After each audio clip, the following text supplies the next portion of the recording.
right, guys, we're doing another video here.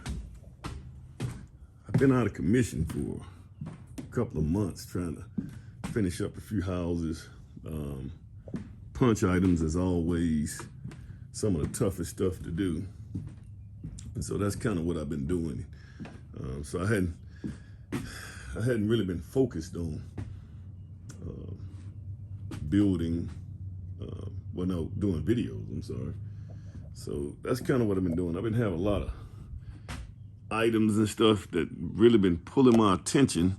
And I've just realized, guys, that what I'm realizing is if you're gonna grow your company as a builder,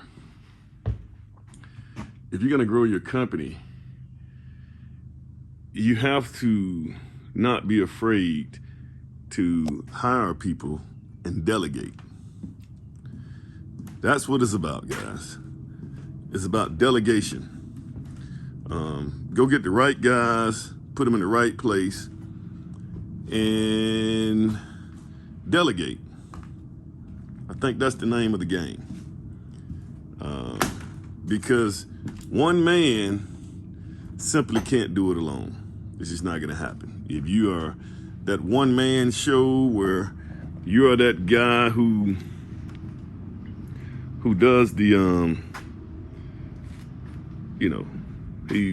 superintendent watches everybody, and he comes in and he keep up with the books and he's answering the phone and he's dealing with the customers. One major thing is just that, dealing with the customers, and you dealing with the customers, and you also are the guy that deals with all the business side of things. It's very difficult, extremely difficult, because there's a certain mindset that you have to have when you're dealing with customers, and there's a certain mindset that you have to have when you're dealing with subcontractors and trying to get things done. And it's very hard to shift from one mindset to the next when you're dealing with your customers, because sometimes you have to get kind of aggressive in some cases with your subcontractors, because you got to get things done. I mean, if you don't get things done, you can't get the banks and stuff, because in most cases you get draws from the bank. And if you don't get things done, the banks base things on the amount of items that you get done. So in order to pool your money from the banks, you have to have things done. They don't, like, you see this sheetrock right here. If this sheetrock is on the ground, if it's like it's sitting right here, the banks are not going to give you a draw for sheetrock, and this sheetrock is not up on the walls.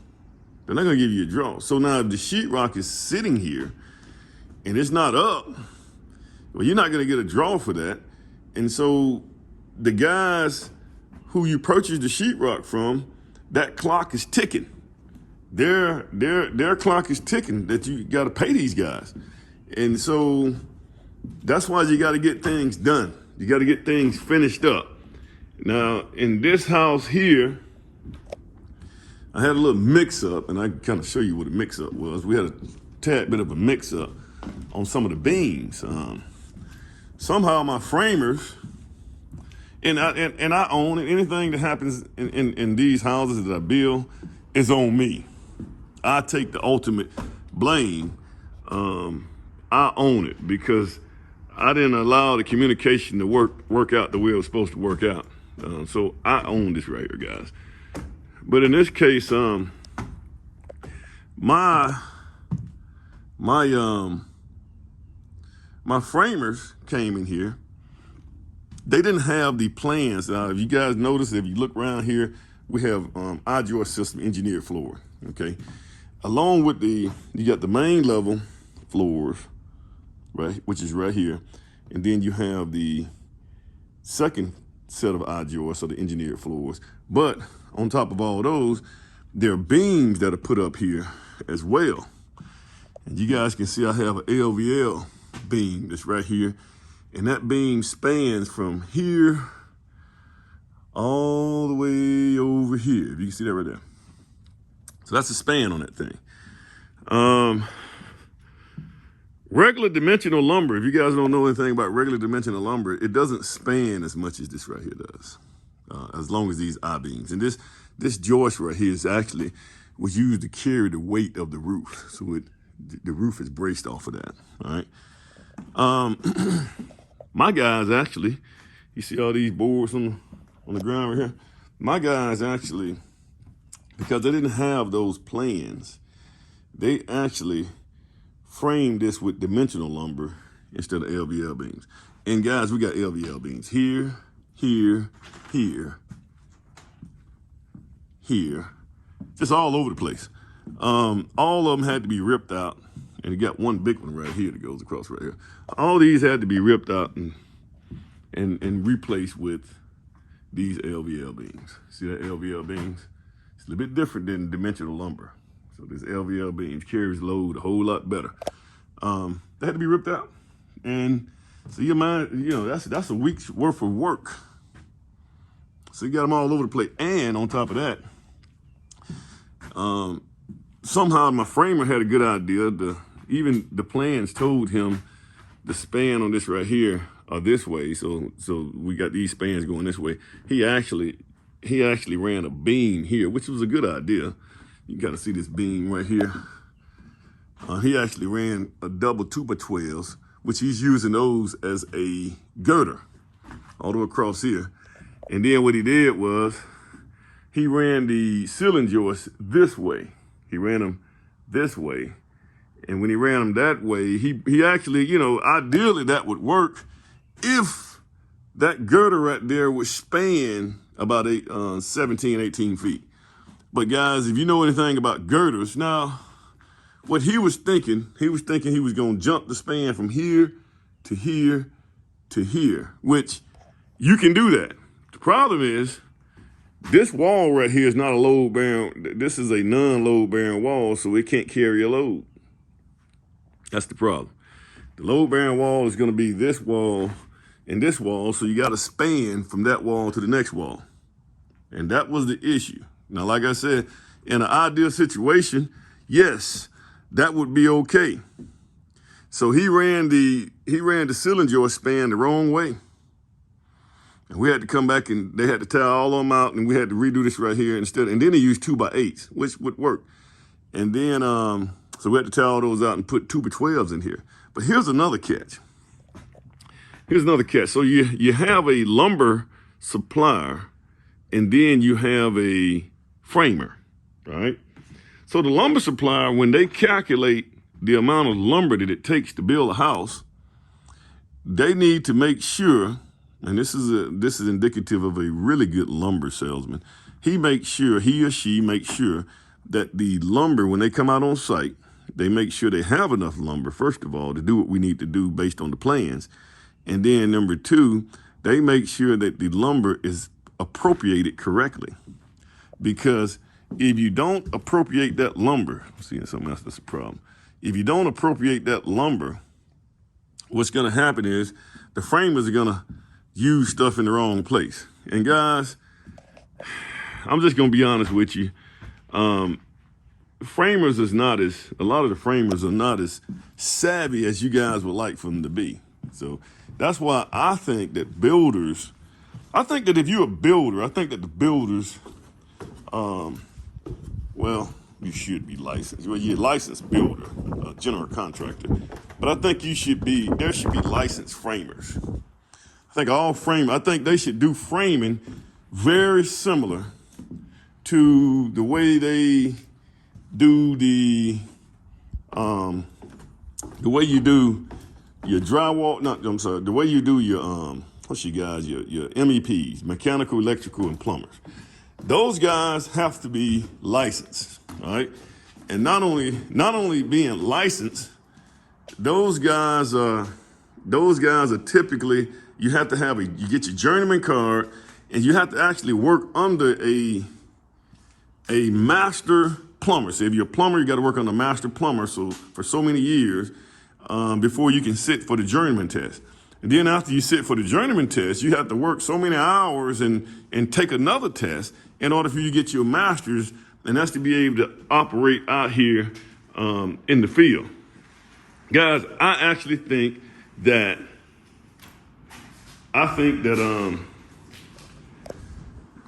framers should be the same way. I think that if you're going to frame in this industry, you should have to, there should be a framer, a master framer.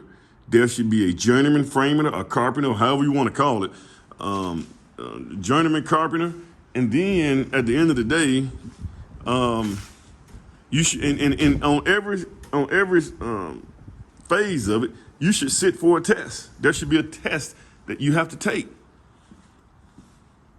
And that test, you should have to sit down and, okay, you got a journeyman framing test. We're going to talk about loads and all that kind of stuff. Then a master. And you got to pass that test. They shouldn't allow a lot of these guys to be out here operating without their framing stuff, without knowing how to frame. And these guys need to know how to go through the code book and figure this stuff out. It is what it is. That's just my thoughts. But at the end of the day, those guys weren't communicating. The framers didn't have the plans to the ceiling that you guys saw up there, so they framed it based on the plans instead of the engineered way to frame it. And it turned out to be a mess. So this held me up for about a month and a half. On top of, I got a plumber. Guys, it's always something. So in this particular lot, we don't have gravity sewer here. Okay? We don't have gravity sewer. So what we have to do on this lot is we have to go right down here. We have to let all the sewer go down on this house. All the waste go down, and it goes right over here. You can see this. It goes right over here. All the waste go right down here and go inside of this right here. Then this right here pumps it all the way to the top of that hill. Once it gets to the top of the hill, it can be gravity fed to the sewer system they have for this particular street. And so this thing right here has to be tested, right? It has to be tested. So number one, he had to have a 240 amp power line to it, which we had to finally get that out here. And then it has to be inspected by the city or whoever, the plumbers or whatever. So they have to inspect it. Then once they inspect it and everything's okay, they can close this big hole up. You see, guys, we got this big old hole. This thing has been sitting like this right here for damn near 3 months. I feel it might have been 2 months, but it's been sitting here. We finally got this over here to get. Now it's gonna start raining. So now it rains and so now we can't get this stuff done. And so now my guys can't, you see where they dropped the sand just right here because no one could get in here because it got a big hole in the yard. And they had a hole right here too. So somebody put some boards here in order to dump that sand right here. This is the kind of stuff that happened, guys. So this right here holds me up. The brick guys, so now the brick guys got to tote sand all the way from over there to over here, into the back. And they got to tote sand from over there all the way over here. It's almost like, guys, I'll be honest with you, man. That's why me as a builder, really to be honest with you, I think as a builder, you need to have a superintendent out here dealing with this stuff. I should be out here trying to figure out the game and just trying to figure out how to secure more deals or secure more jobs so that we can grow the company. Instead of out here fooling around with this. I mean, you can imagine how long this right here takes. So now, if you can't get this stuff done, you can't get anybody in here to work the site. I can't get draws from the bank. So if I can't get draws from the bank, it's going to make it very difficult to pay people unless you got a lot of money in the bank that you just got sitting around, which I don't like to commingle my personal money with the project money. It just makes it very difficult from a book standpoint. And so, this is where we're at, guys. So it's, it just makes it very difficult. So what I've learned in this whole process, just dealing with this stuff right here, is that, guys, if you're gonna grow a company, guys, what you're gonna have to do is you're gonna have to not be afraid to hire people. Hire them, pay them. You're gonna have to train them too, but hire them, pay them, and you just can't be afraid to do that. And I know sometimes, as me as a business owner, man, because really all I've done, if I'm out here dealing with all this stuff every day, what I've essentially done is I've created a job for myself, which is probably not the situation I want to be in, because now I'm so busy dealing with all the little bitty things like this right here that's going on until I can't focus on growing. I can't focus on growth. See, we can't even get this dumpster out of here. And we can't, and see, somebody was driving over this right here, which they shouldn't be driving over that.